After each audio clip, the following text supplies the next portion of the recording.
Lots of Olympics to talk about, including the 100-meter sprint last night, which presented just a stellar field.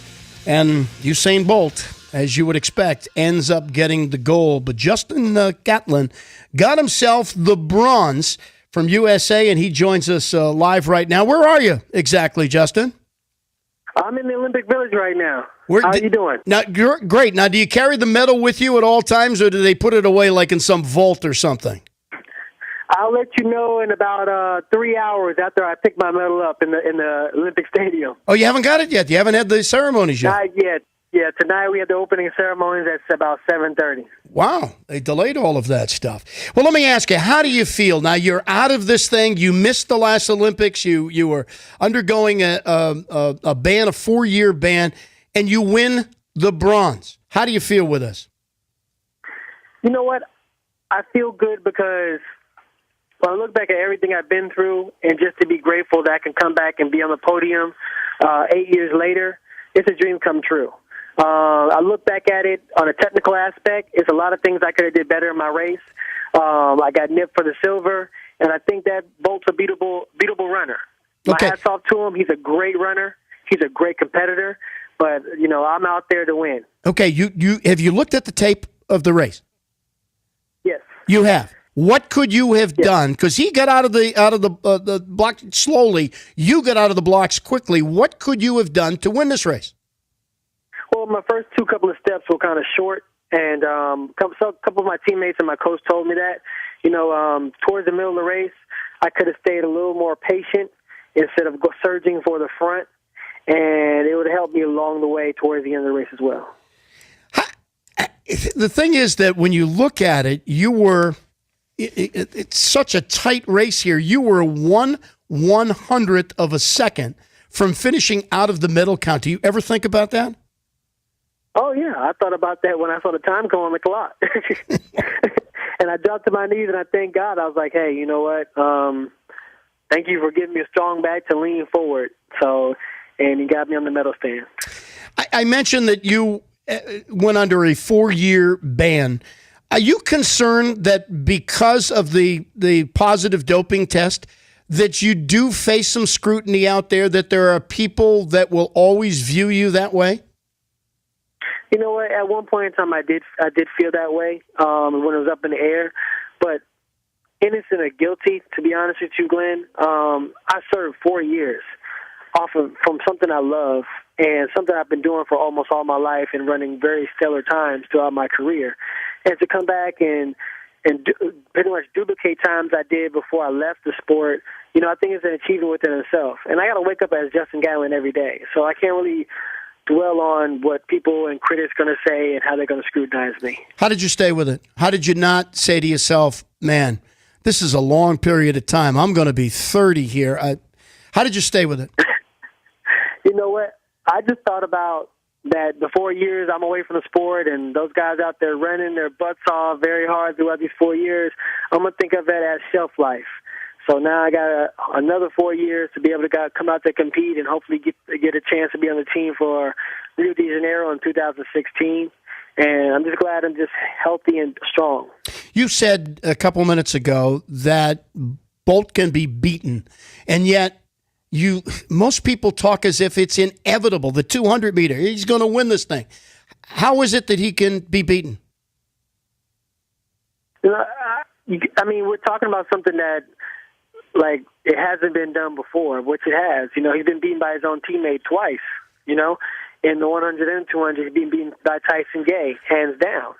So, the guy is beatable. It's just that you got to pick the right day, right conditions, and it's a small window of error, a small margin of success, but it's obtainable.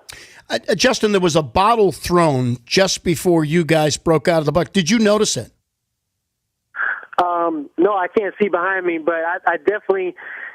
I'll talk to one of my teammates, and it's just an eerie quiet in the stadium when you have almost 80,000 people, 2 million people watching you across the world, and 80,000 in the stands, and everyone is quiet. You can hear a pin drop. So I can hear a little racket behind me, but I had to shake that off, the gun went off, and we got out the blocks, and it was history. How do you shut everything out? I mean, a bottle like that comes flying out of the stands. How do you shut everything out?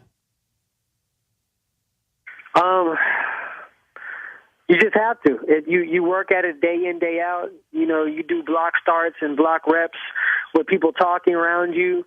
So you have to be able to focus within yourself to be a great runner. And I think that everyone at line did a great job of refocusing themselves and getting out there and getting off the block good. Will you run 4 years from now in Brazil? I hope so. I hope so. I've never been to Brazil before, and I heard it's very nice, so hopefully I get a free trip there and hopefully win some hardware there as well. How long do you think you can go? What is the age that you can go as a runner, as a sprinter? You know what? I thought about it. You know, I don't think I'm reaching any uncharted territory. Carl Lewis has done it. Frankie Fredericks has done it. Leroy Burrell. These guys who are legends in our sport have gone well into their 30s and still running great times. I'm not trying to make a hobby out of it, but I think that I want to run until I say, you know what, Justin, put the spikes down. It's over. So I want to be able to get out there and just put my all out there until I can't do no more. Why do the times constantly get better and better and better here? You know, it's evolution. It's the evolution of track and field, the sprint world. You know, it's two things.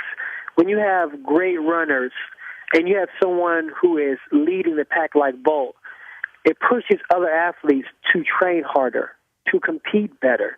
And then on the other side, you have people who are building these tracks and building better blocks and just better ways to run faster, better mondo, better rubber, to go out there and run 9.6, 9.5s, 9.4s, consistently running 9.8s and 9.7s.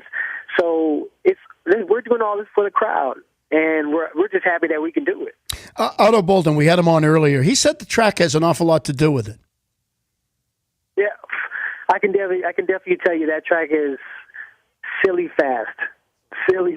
I mean, to go out there and run 50 meters and then technique the next 50 meters and go out there and run 9.82, it's silly fast. We're talking to Justin Gatlin, who won the bronze in the 100-meter. When you're out in the street, do these brave, Bolden people come up to you and say, hey, you want to race? I've had it before, yeah. Usually they were under the influence of alcohol, right? Yeah, but I had earlier today. I had a guy ask me, "Could I race him up a flight of stairs?" I was like, "No, that's okay. I like my shins."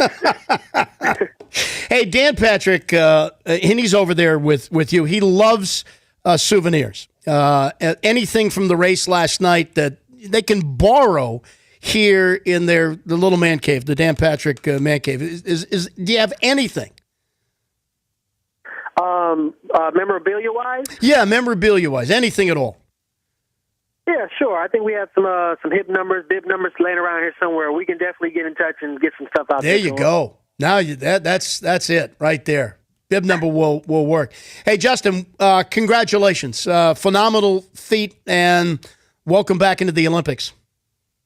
Thank you so much. Thank you. That's Justin Gatlin. Won the bronze last night. And, boys, you get a little memorabilia back in return.